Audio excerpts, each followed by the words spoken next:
আসলে খুবই কষ্টে আছেন। তারা দীর্ঘ সময় ধরে এখানে পানিবন্দী আছেন। সরকার অবহেলা হোক বা যে কারণে হোক সরকার পারতেছে না।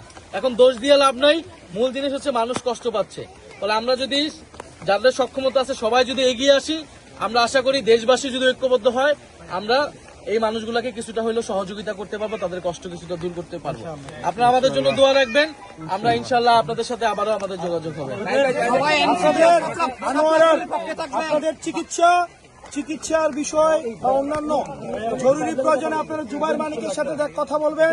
জুবাইর মানিক এই বিষয়গুলোতে আমরা আমাদের পার্টি থেকে উনি সহযোগিতা করার সর্বোচ্চ চেষ্টা করব।